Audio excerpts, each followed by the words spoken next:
Hello and welcome to another Inertial Drift tutorial video. Now we're going to be looking at what I think is the best general B-class car, that is the Jester.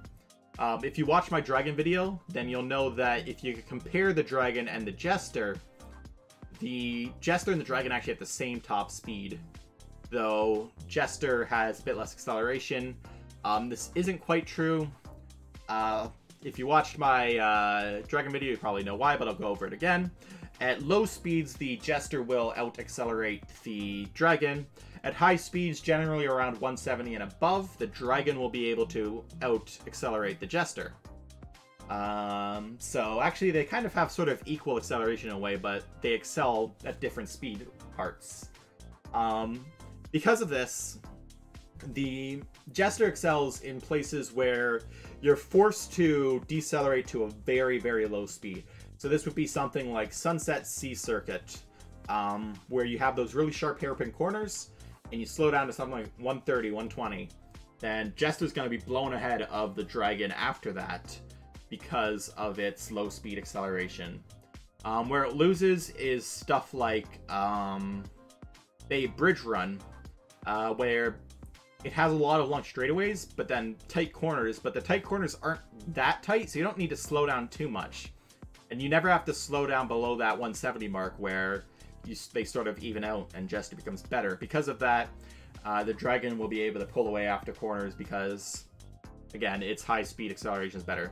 On tracks where you don't really need to decelerate at all, for example, Lakeside Circuit, the Jester, because it has really, really good handling, will actually outdo the Dragon in that situation.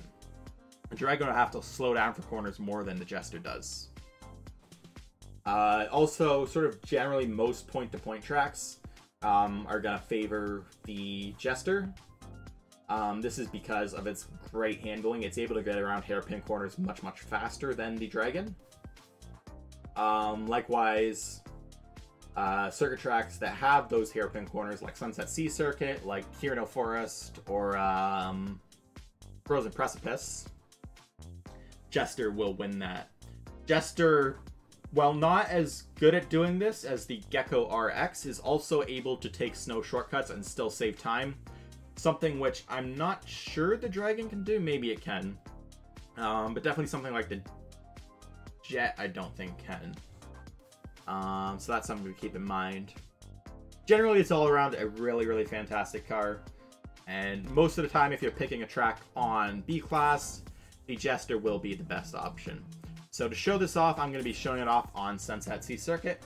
As I said, because this track has a lot of really mandatory slowdowns, the Jester is able to really, really go fast through that because it's able to get back up to a good speed very, very quickly. You can see here, Jester times are about a second ahead of Dragon times. They're very similar cars, and at this point, most Jester tracks, you can actually still get the world record in Dragon. I don't think this is optimized to the point where a Dragon world record would be impossible. However, I think eventually at some point you will get to that point where the optimization is just that Jester would win this track. And let's show it off.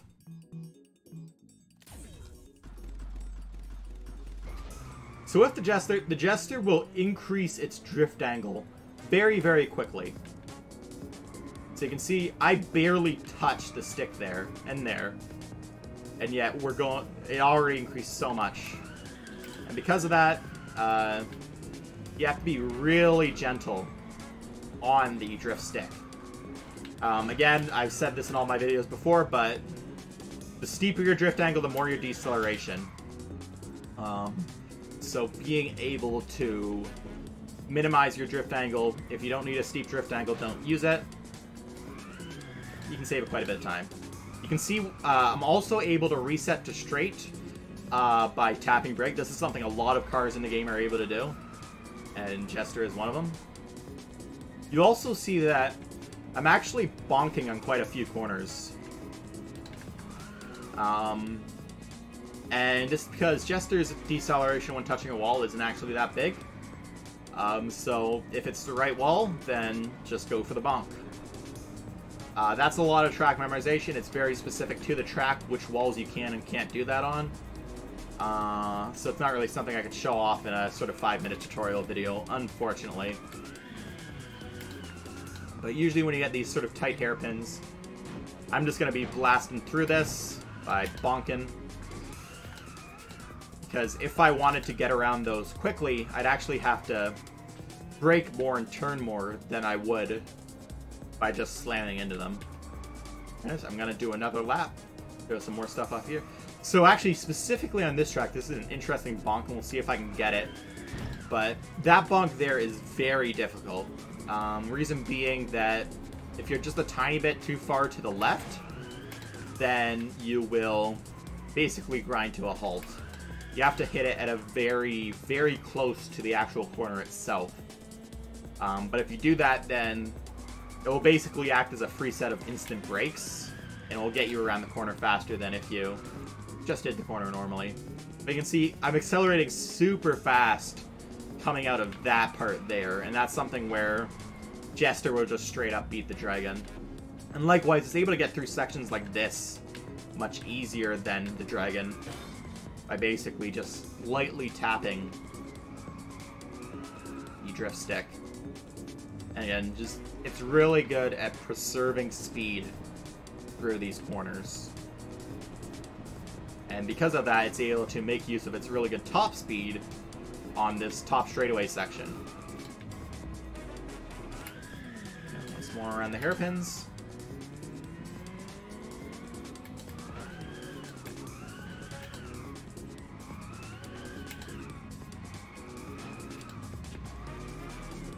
And through.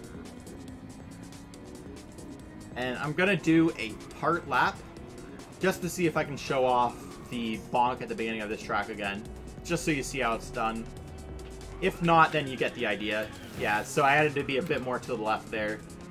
But you can see, if I didn't bonk, I'd have to brake there, because otherwise you'd go flying into the sand. If you did do the bonk successfully, then you don't need to brake at all, because you wouldn't be hitting the sand at all.